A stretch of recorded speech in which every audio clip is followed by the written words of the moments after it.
not what you say, it's how you say it. Actions speak louder than words. According to 2 studies done by Professor Maharabian, 7% of communication is verbal. The rest, the 93%, is nonverbal. We use different combinations of the components for different functions. Nonverbal communication is made up of 5 different parts. The most popular one would be body movement. So that's your gestures, your posture, your facial expressions. The second part is voice, so your tone, pitch, loudness, speech rate. The next are touch, personal space, appearance, and environmental features. We use nonverbal communication to convey meaning, express emotion, present yourself, manage interactions. You might use body language or body movement to show your appreciation after a great performance by clapping or rolling your eyes when you're annoyed. Expressing emotion is when you're happy and you show that by smiling, or when you're sad, when you're frowning. Presenting yourself is how you dress. And then also voice is your speech rate. So the tempo that you're speaking. If you're speaking quickly, you might be nervous, you might be lying, or things like that. When you're presenting yourself, you're using your clothing, your artifacts to express your personality. So if you see somebody wearing cowboy boots, you can safely assume that they might like country.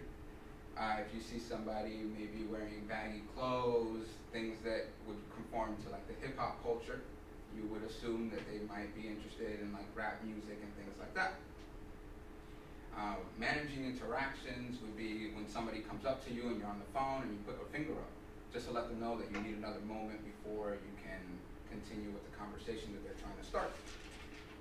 When it comes to nonverbal communication, we're still learning a lot, because there are many different cultures around the world that interpret things differently.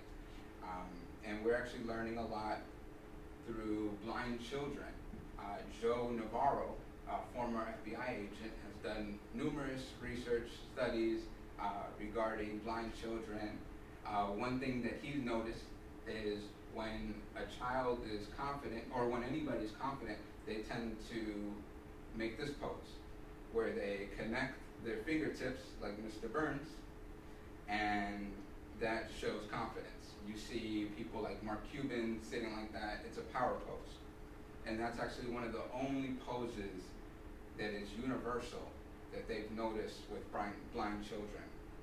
So there are many differences though when it comes to culture, when it comes to gestures. So you also have to be careful with that, because giving a thumbs up here means that they did a good job, but in Greece that means something completely different.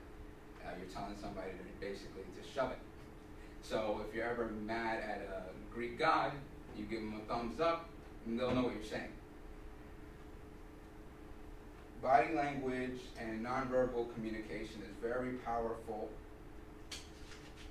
and you can use that to manipulate people into thinking you're confident when you're not. Like myself right now.